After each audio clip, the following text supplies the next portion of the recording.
Yo guys, what's up? Welcome back to my channel. In this video, I'm going to show you guys how to activate dark mode in Google Classroom. Let's get started. Alright, so in this video, we're going to be adding an extension so that we can activate dark mode.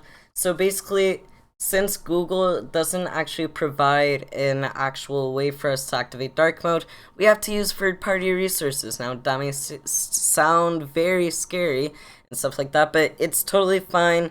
It's been rated by thousands of users, and I personally use it for this tutorial. Obviously, I had to uninstall it, but basically, you want to search in your any browser, Dark Reader, right? So it's gonna automatically say Chrome for my case, but Dark Reader. So you'll see the website darkreader.org. I'll also have this linked in the description below. Why would I have you go to this specific website instead of like Chrome Web Store or stuff like that?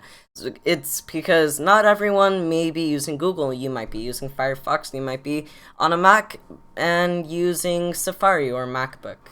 Or you want to use Edge for some reason, which is literally just a copy of Chrome because it is Chromium based, but still. So it's covered 4 main browsers of the world, basically not of the world, but 4 main browsers that you can use, which are officially supported. So in this case, since I have Chrome installed here, we're gonna use Dark Reader for Chrome. You want to click that, and you want to click Add to Chrome. Now you want to use the same process depending on your browser, so you're gonna have to check that out. But it's pretty straightforward the most of the time. You will also get this help section. You could close that if you want. And specifically for Chrome, it does just get hidden with this puzzle piece icon here. So you want to click that and then repin it, so we can modify some settings later. Now, if we hop over to our Google Classroom, like magic, there we go. Typically, without a refresh, it works, but like magic, we have dark mode activated. Everything seems to be still working. Okay, now this works also for teachers and students.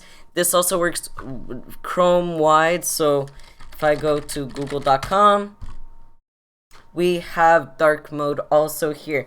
But say I like the light theme of Google, but I don't like the light theme of Google Classroom, and I want to keep that dark mode. So wait, let me just rephrase that. I want to keep dark mode for Google Classroom, but I don't want it for google.com. Now, how can we fix this? Now, this is why I chose Dark Reader for this tutorial, is because of the number of resources and features there is built into this extension. For example, what you can do is you can set site specific settings. For example, if you want to set this website grayscale, you can definitely set that and refresh. But in this case, I just want to set it to light. There you go. And if you go back to Google Classroom, it is also interestingly light. Oops. Oh wait, sorry, forgot to click a button. So if you click site this only for and then the website, then you select light. There you go. So Google Classroom will say dark mode, but if you use the site specific settings, this will help you out. So this is where it's really useful. So I think I should conclude this short video, which is hopefully informative, hopefully helps you guys out so that you guys don't have to suffer with light theme. I mean, dark mode's definitely 100% more better. So thank you guys for watching. If you guys have enjoyed this video, don't forget to hit that subscribe button with the bell notifications icon. Smash that like button and also comment if you want. I try to reply as to as many people as I can. So with that, I'll see you guys next time. Bye bye.